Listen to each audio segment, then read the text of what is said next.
다니엘 5장의 오늘 이 장면은 드디어 유다를 포로로 그렇게 잡아가서 하나님의 성전을 헐고 불태우고 그러며 하나님의 백성들을 괴롭혔던 그런 바벨론의 마지막 날입니다. 놀라운 것은 다니엘이 15살 때 바벨론의 포로로 잡혀가서 그 환관으로 그 느부갓네살의 그 밑에서 종노릇하며 살 수밖에 없었던 그 다니엘이 하나님 앞에 뜻을 정하면서 자기의 삶을 하나님의 말씀 앞에 던지고 그리고 하나님의 말씀대로 살기 위해서 왕의 진미도 거절하고 생명을 다 걸고 그 일을 시작했었는데 드디어 바벨론의 마지막을 보는 것입니다. 다니엘은 그동안에 모든 열왕들이 느부갓네살을 비롯해서 지금 마지막 왕 벨사살까지 다니엘 앞에 굴복하고 그 다니엘의 지혜가 없이는 한 걸음도 움직일 수 없는 그런 자리에서 하나님을 그 다니엘을 통해서 하나님의 음성을 듣고 있는 모습을 봅니다. 우리 하나님의 백성들이 절대로 세상에 짓밟히고 세상에 종노릇하며 살도록 하나님 우리를 부르시지 않았습니다. 다니엘처럼 하나님께 전폭적으로 의지하고 살든지 죽든지 여러분 15살에 하나님이 정말 살아 역사하시는 것을 많이 그것 경험했기 때문에 이렇게 순종했겠습니까?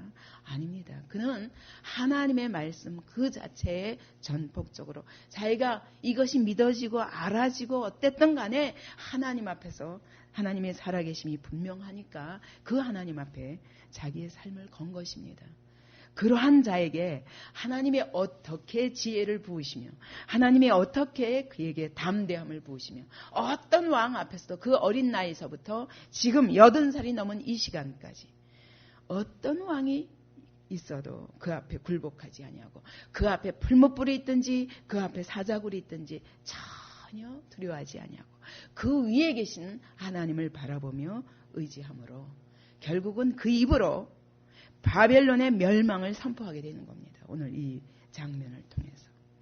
하나님은 하나님의 백성들이 우상을 섬기며 하나님의 말씀을 무시할 때에 그들을 치는 막대기로 바벨론을 잠깐 일으켰던 겁니다. 그래서 이스라엘이 유다가 포로로 바벨론의 포로로 70년 동안 잡혀간 것처럼 바벨론의 운명도 딱 70년으로 끝나는 것입니다.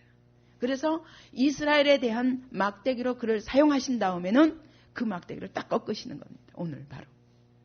그러니까 하나님의 목표는 이 막대기를 세상 막대기를 들어서 하나님의 백성들을 정신 차리게 하기 위해서 사용하시기 위해서 세상을 조금 우리보다 더 높게 우리가 세상에 짓밟히는 자리에 놓이게 하지만 하나님의 관심은 자기 백성에게 있고 하나님의 교회 속에 있기 때문에 그 속에서 단 한 사람이라도 이와 같이 살아서 하나님 앞에 전폭적으로 그 말씀 앞에 자기를 의뢰하는 자를 통해서 하나님의 역사를 움직이십니다. 다니엘은 바벨론 그 위에 계신 하나님을 보았으므로 바벨론의 모든 왕들이 다니엘에게 굴복했고 다니엘의 지혜가 없이는 한 걸음도 움직일 수 없도록 하나님이 그와 함께 하십니다. 그래서 그는 하나님이 유다를 바벨론의 포로로 잡혀간 그 시간부터 결국은 완전히 바벨론을 망하게 하는 그 시간까지 그 하나님의 구원 역사의 증인이요 현장 목격자입니다. 얼마나 큰 축복입니까? 이와 같이 하나님은 다니엘 하나님을 전폭적으로 의뢰하고 세상 위에 우뚝 서서 하나님 편에 서기로 결단한 사람을 통해서 하나님은 하나님의 메시지를 선포하시는 것입니다. 그래서 느부갓네살에게도 2번의 꿈을 주셨습니다. 그 꿈을 자기는 해석할 수도 없어요. 꿈을 기억하지도 못했었습니다.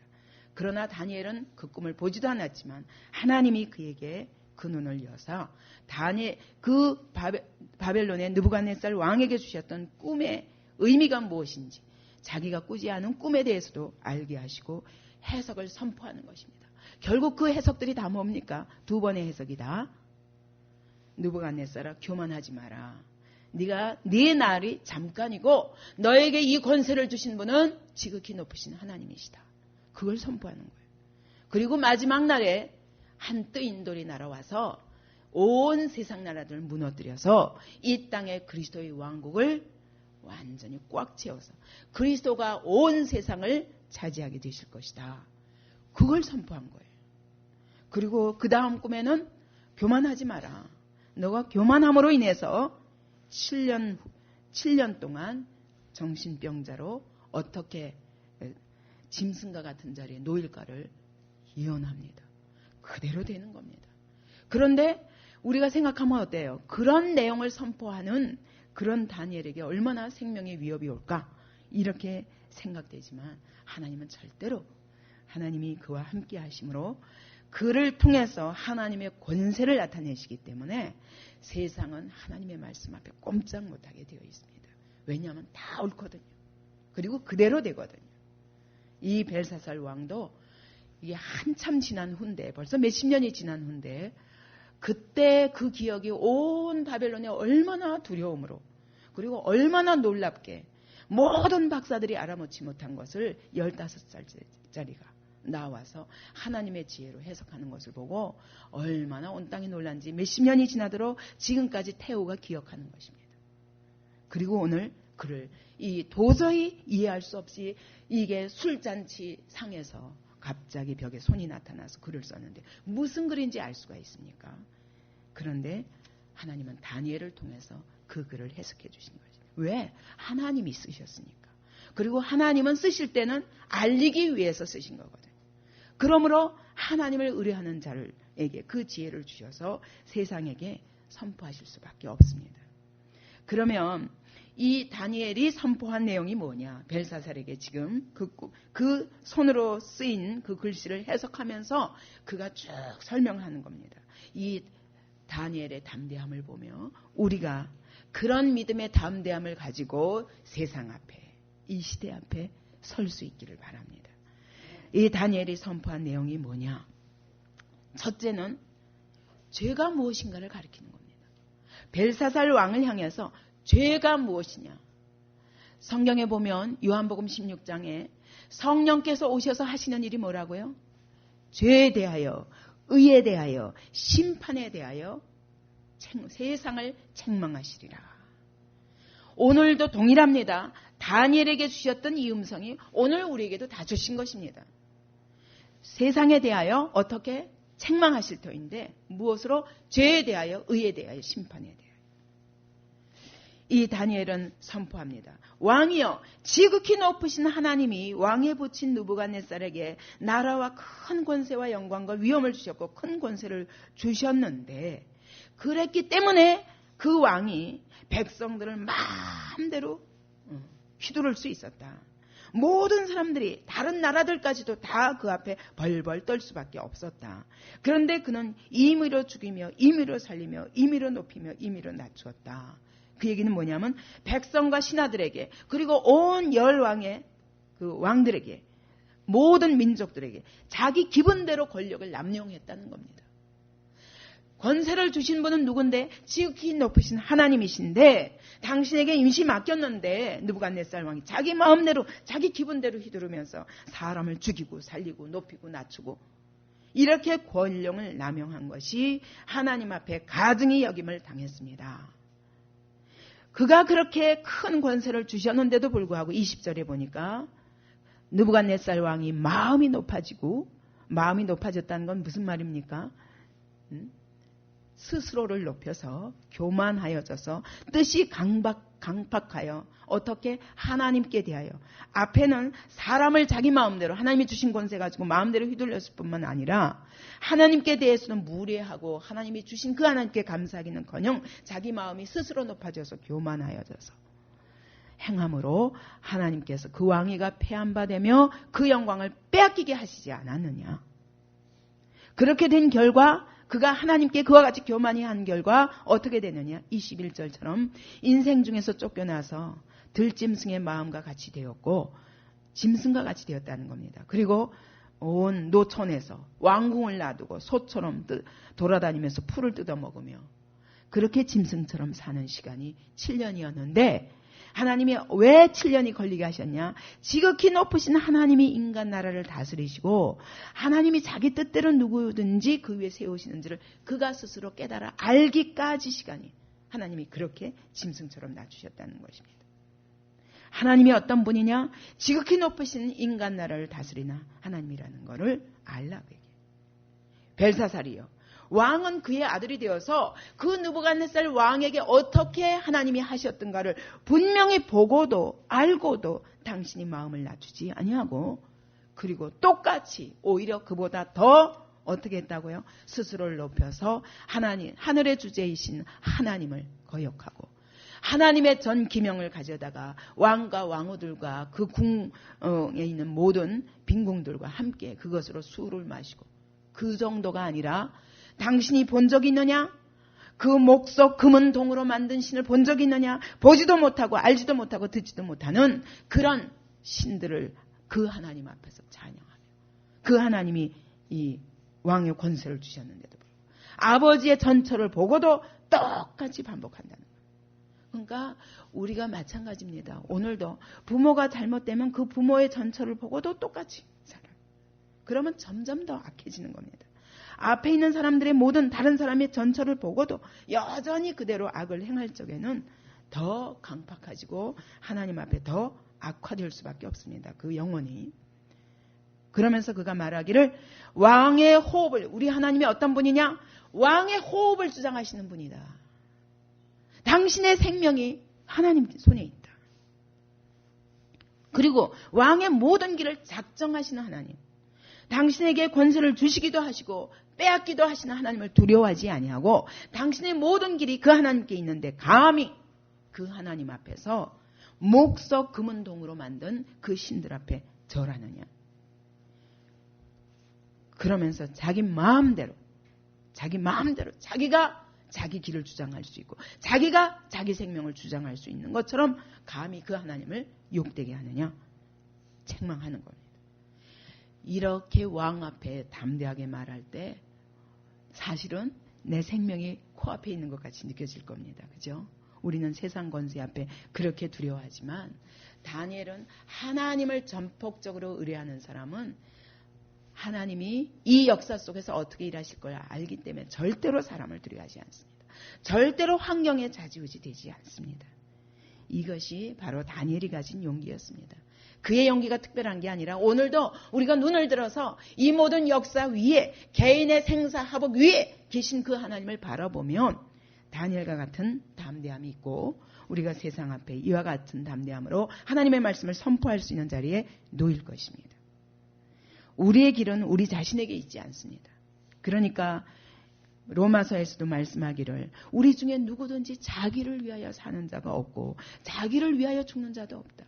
내가 살고 죽는 것을 결정하는 게 아니라는 겁니다. 누구든지 하나님을 부인하든 인정하든 간에 우리가 살아도 주를 위하여 살고 죽어도 주를 위하여 죽나니 그러므로 사나 죽으나 우리가 그리스도의 것이로다. 여러분 돌아보면 살고 죽는 것이 내 손에 있지 않습니다. 그렇다면 그냥 그리스도를 위하여 살고 죽기로 결단할 때 우리의 삶이 주님이 함께 하심으로 주님의 뜻 안에 있기 때문에 얼마나 형통하겠습니까? 그런데 아직도 내가 내 삶을 주장할 수 있다고 생각하기 때문에 우리가 하나님께 순복하는 것이 어려운 것입니다. 다니엘은 담대하게 말합니다. 이 손가락이 나와서 이 글을 기록하였나이다. 이 손은 어떤 손이냐? 만물을 창조하시고 당신의 호흡을 주장하시고 그리고 당신의 모든 길을 작정하신 그분의 손이라는 것입니다. 그분의 손이 나와서 이와 같이 이 글을 기록하였나이다. 왜? 그분이 당신의 죄악을 보셨고 그분이 당신의 죄악에 대해서 벌하실 것이기 때문입니다. 담대하게 선포하는 것입니다. 그러므로 그 뜻을 해석하건대 메네는 하나님이 이미 왕의 나라의 시대를 세워서 그것을 끝나게 하셨다 하며 하나님의 계획 속에서 당신의 모든 생명과 그것에 대해서 다 계산이 끝났다는 거예요. 그 다음에 데겔은 왕이 저울에 달려서 부족함이 배웠다. 하나님의 표적에서 당신이 이미 빗나갔기 때문에 하나님은 당신에 대해서 결정을 끝내셨다는 뜻입니다. 베레스는 왕의 나라가 나뉘어서 메대와 바사 사람에게 이미 전리품으로 준 바 되었다. 당신을 메대와 바사 사람에게 주었다는 것. 메대의 다리오 왕과 이 바사의 고레스 왕이 이게 조카와 삼촌 사이였습니다.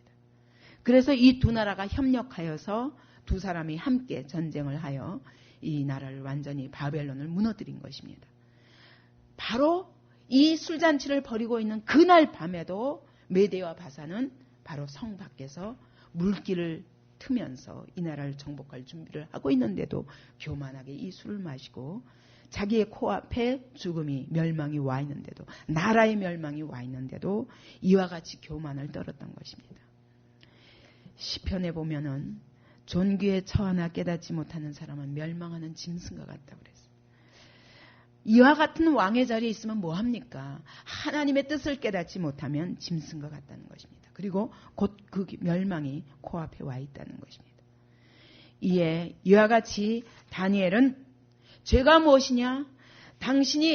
당신의 붙인 조상 느부갓네살의 그 교만과 거기에 대해서 하나님이 어떻게 일하시는가를 보고도 똑같은 죄를 지으며 그 하나님을 대적하여 하나님의 전 기명을 들고 하나님을 모독하고 다른 왕들을 다른 신들을 찬양한 것이 이미 하나님 앞에 계산이 끝났으므로 오늘 밤이 바로 당신의 멸망의 날이다 선포하는 겁니다. 그런데도 벨사살 왕은 약속한 자주옷을 주고 그 목에다가 금사슬을 들이오고 또 셋째 치리자를 삼습니다. 다니엘이 그랬을 것 같아요. 그걸 받으면서 웃었을 것 같아요. 왜? 소용없잖아요. 이 나라가 끝났는데 이 직위가 무슨 소용이 있으며 그 모든 것이 무슨 소용이 있습니까? 그날 밤에 30절에 보니까 갈대왕 벨사살이 죽임을 당하였고 메대 사람 다리오가 나라를 얻었는데 때에 다리오는 62세였더라. 이 다리오와 고레스가 함께 이 성을 공략한 것입니다. 그러는데 놀랍게도 다리오의 나이를 왜 구태여 밝힐까? 62세였더라.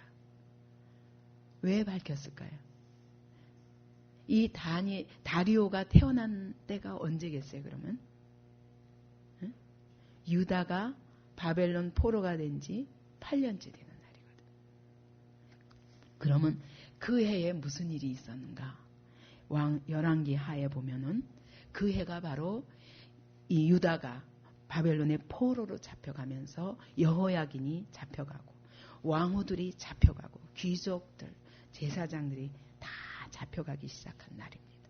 그 해입니다. 그러니까 거꾸로 생각해보면 뭐예요? 예루살렘이 완전히 치명적으로 무너지는 그 해 하나님은 다리오를 나게 하신 거예요. 다리오가 그 해에 출생한 것입니다.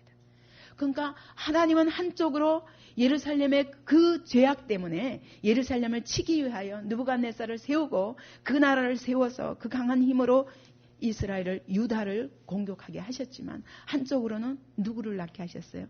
바로 그 바벨론을 멸망시킬 다리오를 그 해에 이 땅에 태어나게 하셔서 준비하신 거예요. 그러니까 하나님의 백성들을 향하여 하나님의 목표는 무엇이겠습니까? 어찌하든 회개하여 다시 하나님의 말씀 앞에 돌아오게 하는 것이 목표입니다. 그것을 위하여 인생 채찍을 드신다 할지라도 하나님은 한쪽으로 무엇을 준비하시는 것입니까?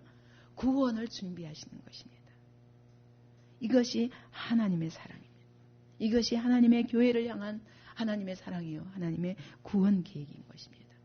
오늘도 마찬가지입니다. 하나님의 교회가 아무리 짜부러들고 세상 앞에 짓밟히고 조롱당하고 그런 자리에 놓일지라도 하나님의 관심은 어디 있습니까?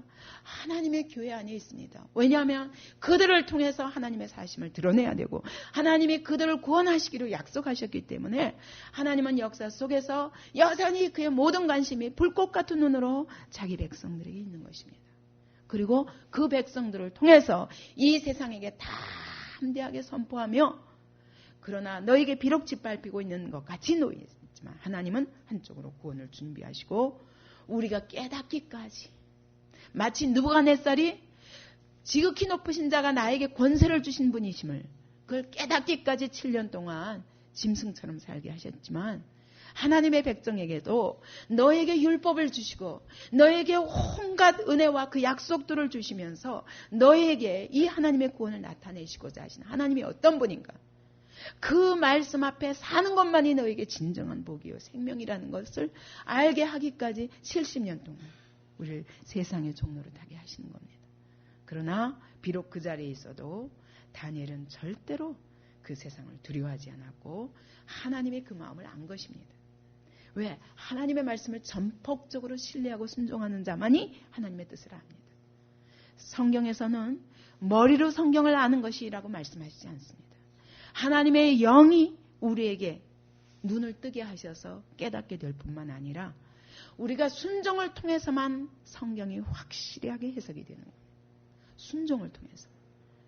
하나님의 백성들이 머리 가지고 맨날 하나님의 말씀을 이해해보려고 해도 절대로 할 수 없습니다. 근데 믿고 순종해보면 이 말씀이 정말 살아 운동력 있는 말씀이라는 걸 우리의 삶 속에서 경험하게 됩니다. 그래서 진정으로 하나님의 뜻을 바로 알게 되는 사람은 순종하는 사람에게 있습니다. 머리 있지 않습니다. 그러므로 다니엘같이 이렇게 어린 나이라 할지라도 그가 아는 것만큼 믿고 순종했을 때 하나님이 그 생애를 통해서 어떻게 역사하시는가를 보십시오. 오늘 우리가 비록 이와 같이 세상이 어마어마하게 화려해 보이고 커 보이고 그 세력이 커 보이고 우리는 작아 보인다 할지라도 그래서 우리가 하나님의 말씀을 선포하는데 두려워합니다. 왜냐하면 세상이 알아듣지 못할 것이고 우리를 조롱할 것이라고 생각하고 못 알아들을 것이라고 생각하지만 하나님은 이와 같이 다니엘에게 함께하사 느부갓네살을 꺾으시고 벨사살을 꺾으시고 다리오도 그 앞에 메대와 바사가 왔는데도 그 다음에 메대와 바사 왕들이 다 다니엘의 하나님을 두려워해서 다니엘을 여전히 존귀히 여깁니다. 여러분 우리가 우리의 삶에 대해서 결단을 해야 됩니다. 다니엘이 뜻을 정한 것처럼 우리의 삶에 하나님 앞에서 뜻을 정해야 됩니다. 그리고 그 말씀 앞에 전폭적으로 던지고 살 때에 그 말씀이 내 삶 속에서 실체로 능력 있게 역사하시며 일하시는 것을 보게 될 때 하나님의 말씀이 더욱더 믿어지고 그래서 정말 순종하는 자에게 하나님 믿음은 또 더하시고 지혜도 더하시고 권능도 더하시는 것입니다. 그것 없이 하나님이 먼저 내게 권능을 나타내 주시고 하나님이 먼저 내게 해석을 알게 하시고 그 다음에 내가 순종하겠습니다. 아닙니다. 순종할 때 알아지는 것입니다. 이것이 하나님이 정확하게 일하시는 방법입니다. 그러므로 우리는 하나님의 말씀 앞에 그날 오늘 묵상을 통해서도 알아진 것들을 붙잡고 순종함으로 뜻을 정함으로 오늘도 우리의 삶 속에서 날마다 우리의 삶 속에서 하나님의 말씀이 능력으로 역사하시는 것을 경험하며 하나님을 더 깊이 알아가시는 우리가 되기 바랍니다.